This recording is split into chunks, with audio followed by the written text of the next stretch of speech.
Hello viewers, I am Dr. SGV Satya from Satya Unani Healthcare, Hyderabad. మా customer care number వచ్చేసి 8074868274. ఈ నెంబర్‌కి మీకు ఎలాంటి యునాని వైద్యం మీద మీకు డౌట్స్ కానీ, క్వెరీస్ కానీ ఉంటే కనుక వీటికి మెసేజ్ చేస్తే కనుక మేము వాటికి మా నెక్స్ట్ ఎపిసోడ్‌లో మీకు ఆన్సర్ ఇస్తాం.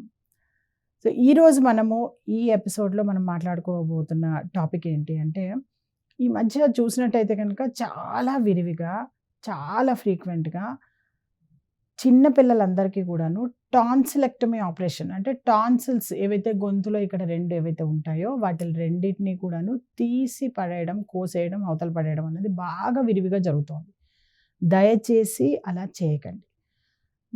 మాటికి జలుబొస్తోంది, దగ్గొస్తోంది, తుమ్మొస్తోంది అంటే గనక రోగ నిరోధక శక్తి తగ్గినప్పుడు అలా అవుతూ ఉంటుంది. సో, ఆ రోగ నిరోధక శక్తి ఏదైతే ఉందో బాడీ డిఫెన్స్ మెకానిజంని స్ట్రెంథెన్ చేయాలి. అంతేగాని లోపల ఉన్న పార్ట్స్ అన్నిటిని ఒక్కొక్కటిని కోసి అవతల పడేయడం దానికి సొల్యూషన్ కానే కాదు. టాన్సిల్స్ ఏవైతే ఉన్నాయో అవి మోస్ట్ ఇంపార్టెంట్ ఏవంటే పార్ట్స్ ఏవైతే ఉన్నాయో ఈ బాడీ డిఫెన్స్ మెకానిజంకి సంబంధించిన ఒక అవి ఆర్గన్స్ అనమాట. అవి so, this is a very small organ. ఎంత చిన్న ఇది అంటే ఇది 2 చాలా చిన్నవి మీకు ఇక్కడ ఉంటాయి. ఎప్పుడైతే ఈ ఇన్ఫెక్షన్ అనేది ఓరల్ నుంచి ఇన్ఫెక్షన్ నుంచి బాడీలోకి లోపలికి ఎంటర్ అవ్వడం అనేది ఎక్కువ జరుగుతుంది కాబట్టి ఫుడ్ అండ్ వాటర్ ద్వారా. సో, దానికి సంబంధించిన ఓరల్ ఇన్ఫెక్షన్ ఏదైతే ఉందో దాన్నంతా కూడాను ఇదొక కలెక్టింగ్ పాయింట్ అనమాట. కలెక్టింగ్ పాయింట్ లాగా అక్కడ కలెక్ట్ చేసి అవి ఏమవుతుందంటే మీకు దాంట్లో ఈ బాడీ డిఫెన్స్ మెకానిజం అనేది దాంతో ఫైట్ చేసి అక్కడికి అది దాన్ని మొత్తం అంతా కూడాను క్లియర్ ఆఫ్ చేసి దాన్ని బాడీ నుంచి బయటికి ఎక్స్క్రీట్ చేయడం జరుగుతూ ఉంటుందన్నమాట. యూజువల్‌గా నోరు తెరిస్తే కనుక ఈ టాన్సిల్స్ అన్నవి అసలు కనపడవు. వాటిని మనము పాల్పేట్ చేయడం కాదు నోట్లో ఓపెన్ చేసినప్పుడు. బట్ ఎప్పుడైతే ఇవి దానిలో ఇన్ఫ్లమేషన్ వచ్చేస్తుందో అవి ఎలా అంటే మొత్తము ఈవెన్ అవి మనకి ఒక చిన్న ఏమంటారు ఈ టేబుల్ టెన్నిస్ బాల్ అంత సైజు కూడా పెరిగే అవకాశాలు కూడా ఉంటాయి అవి. సో, ఇంతగా ఇన్ఫ్లమేషన్ దాన్ని పెంచుకోకుండా పిల్లలకి చిన్నప్పటి నుంచి కూడాను వాళ్ళకి ఈ జంక్ ఫుడ్స్ అన్నది ఎవరికైతే ఇలా బాగా జలుబు, దగ్గు, ఆయాసము, జ్వరం ఫ్రీక్వెంట్‌గా వస్తుందో వాళ్ళకి కనుక ఈ జంక్ ఫుడ్స్ కొంచెం తగ్గించి ఇంట్లోనే మీరు ప్రిపేర్ చేసి వాళ్ళకి ఇచ్చినట్టయితే కనుక తర్వాత ఏవైతే మీకు ఇంట్లో తయారు చేసే పదార్థాలతో పాటు ఈ పళ్ళు, తర్వాత వెజిటబుల్స్ ఇవన్నిటిని కూడాను వాళ్ళకి ఎక్కువగా ఇవ్వడము, తర్వాత ఆవు పాలు తాగించడము, తర్వాత వాటర్ ఏదైతే తాగిస్తున్నారో అది ఆర్ఓ వాటర్ కాకుండా నార్మల్ వాటర్ కనుక మీరు తీసుకున్నట్టయితే కనుక అది కూడా చాలా హెల్ప్ అవుతుంది. అండ్ ఎలాంటి వాటర్ అయినా సరే దాన్ని రాగి బిందెలో కనుక మోర్ దెన్ 2 అవర్స్ కనుక దాన్ని ఉంచి ఆ వాటర్‌ని కనుక యూజ్ చేసినట్టయితే కనుక ఆ రాగి బిందెలో అలా 2 అవర్స్ కన్నా ఎక్కువ కనుక వాటర్‌ని సేవ్ చేసినట్టయితే కనుక అలా మనకి ఉంచిన ఆ నీటిలో దాదాపు ఏంటంటే ఎటువంటి టైప్ ఆఫ్ ఆర్గానిజమ్స్ కానీ ఎక్కువగా బతకలేవంటారు దాంట్లో. ఈవెన్ ఏమంటారు టైఫాయిడ్‌కి సంబంధించిన క్రిములు కూడా దాని స్టడీస్‌లో తేలింది ఏంటంటే మోర్ దెన్ 2 అవర్స్ కనుక రాగి బిందెలో ఉంటే కనుక అవి కూడా ఇనాక్టివ్ అయిపోయి వాటిల్లో మొత్తం అంతా కూడాను నిద్రాణ స్థితిలోకి లేదంటే కనుక కంప్లీట్‌గా అవాయిడ్ చేయడం జరుగుతుంది. అవి చనిపోవడం కూడా జరుగుతుంది అన్నట్టుగా మనకి దాఖలాలు ఉన్నాయన్నమాట రీసెర్చ్ దీంట్లో. సో, అందుకని పూర్వకాలంలో ఎక్కువగా ఈ రాగి బిందెలు ఎక్కువగా వాడడానికి కారణం కూడా అదే. సో, ఇప్పుడు కూడా మీరు అదే రాగి బిందెలో కనుక మీరు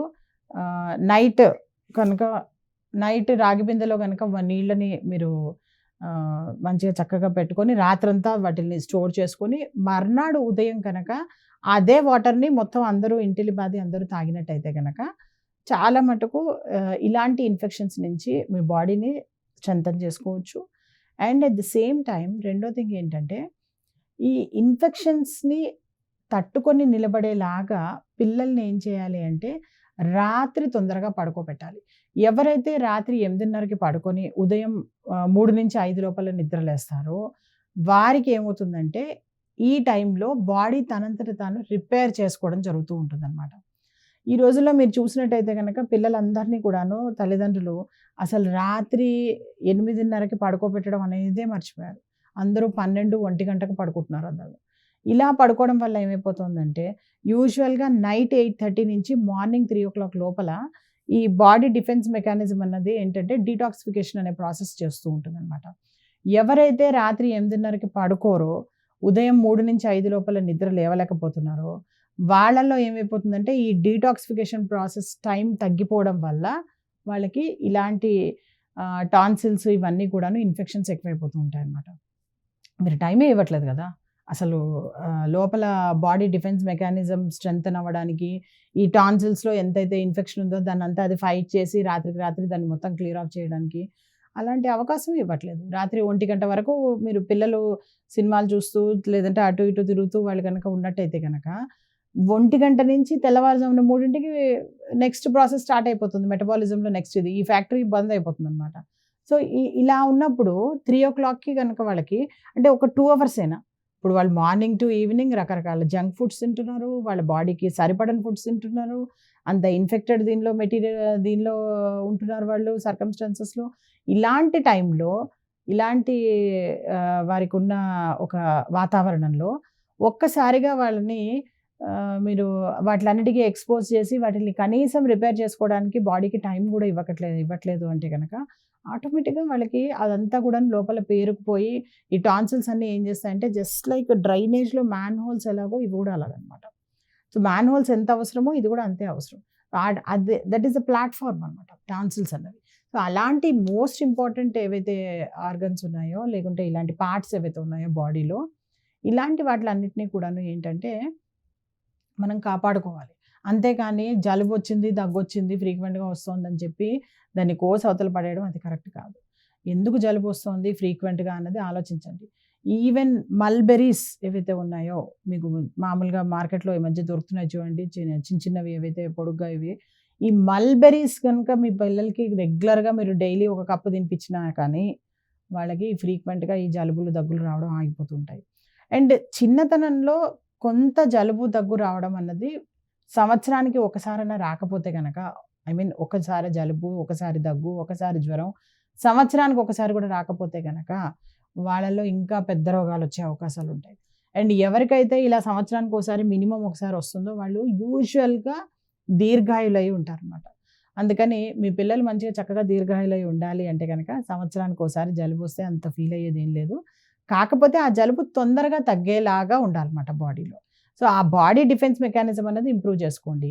ఆ బాడీ డిఫెన్సింగ్ మెకానిజంని ఇంప్రూవ్ చేయడానికి యునాని వైద్యంలో ఎన్నో చక్కటి మెడిసిన్స్ ఉన్నాయి. వాటిలతో ఇంప్రూవ్ చేసుకోండి. డైట్ ద్వారా ఇంప్రూవ్ చేసుకోండి. అంతేగాని ఏదో ఇది ఒక జలుబు చేసిందని ముక్కు కోసి పడేస్తాము. తర్వాత టాన్సిల్స్ ఇదవుతున్నాయని చెప్పి టాన్సిల్స్ కోసి పడేస్తాం. ఇలా అన్నీ కోసుకుంటూ పడేసుకుంటూ పోతే కనుక మీ బాడీలో పార్ట్స్ ఏం మిగులుతాయన్నది కూడా ఆలోచించుకోండి ఒకసారి. సో, చక్కగా ఇప్పటి నుంచి మీ పిల్లలకి ఎవరికైనా జలుబు, దగ్గు, ఆయాసం ఉంటే కనుక మాటికి జ్వరం వచ్చినప్పుడు క్రోసిన్స్ కూడా వేయకండి. కెమికల్స్ తక్కువ వాడండి. వాటి వల్ల లివర్ కూడా డ్యామేజ్ అయ్యే అవకాశాలుంటాయి అని పాపం ఇంగ్లీష్ డాక్టర్స్ ఎంతో చెప్తున్నారు. మీరు డైరెక్ట్‌గా అలా తీసుకోకండి. డాక్టర్ సూపర్విజన్ లేకుండా అని కూడా చెప్తూనే ఉన్నారు. బట్ స్టిల్ అయినా కానీ ఎంతోమంది అవన్నీ వినకుండా డైరెక్ట్‌గా వాళ్ళ సొంత వైద్యం చేసుకుంటున్నారు. దయచేసి అలా సొంత వైద్యం చేసుకోకండి. అలా సొంత వైద్యం చేసుకోవాలి అని అనుకునే ఉద్దేశం ఉన్నవాళ్ళు ఎవరైతే ఉన్నారో, వాళ్ళు చక్కగా ఇంట్లో ఏం చేయండి అంటే 3 మొక్కలు పెంచుకోండి. 1 గిలో అంటే తిప్పతీగ, 2 తులసి అందరికి తెలిసిందే కదా! తర్వాత మూడోది ఏంటంటే అజ్వాయిన్ అంటే వామాకు. ఈ మూడిటిని 3 మొక్కలు చక్కగా కుండీల్లో పెట్టుకోండి. 10 ఆకులు తీగతో సహా కట్ చేసి తిప్పతీగని గిలోని, తర్వాత తులసి, అజ్వాయిన్ వీటిలన్నిటిని 10 ఆకులు తీసుకొని దాన్ని కొంచెం క్రష్ చేశారంటే కనుక మీరు ఒక చెక్క దంచితే మీకు చక్కగా ఒక చెంచా రసం వస్తుంది. దానిలో ఒక చెంచా తేనె కలిపేసి అది ఎవ్రీ 6 అవర్లీ ఎవరికైతే ఫీవర్ ఉంటుందో, జలుబు ఉంటుందో, దగ్గు ఉంటుందో వాళ్ళకి ఎవ్రీ 6 అవర్లీ 101 కన్నా ఫీవర్ ఎక్కువ ఉంటే గనక ఎవ్రీ 4 అవర్లీ వాళ్ళకి ఇలా గనక ఇచ్చినట్టయితే గనక మీకు వాళ్ళకి చాలా సునాయాసంగా తగ్గిపోతుంది ఇవన్నీ కూడాను. అంతకన్నా అప్పటికే 3 రోజులు 3-5 డేస్‌లో తగ్గిపోతుంది. అప్పటికి తగ్గలేదంటే డాక్టర్స్ ఉంటూనే ఉన్నారు కదా! వాళ్ళని అప్రోచ్ అవ్వాలి. యూజువల్‌గా 99% వాళ్ళకి వీటిలతోనే తగ్గిపోతూ ఉంటుంది. అసలు మేము ఇది ఎవరికైతే ఇచ్చామో ఈవెన్ లాస్ట్ కరోనా పీరియడ్‌లో ఈ కరోనా ఫీవర్ కూడా కంట్రోల్ అయిపోయింది. వాళ్ళకి కరోనా వైరస్ వల్ల వచ్చిన ఫీవర్ ఏదైతే ఉందో అది కూడా కంట్రోల్ అయిపోయింది.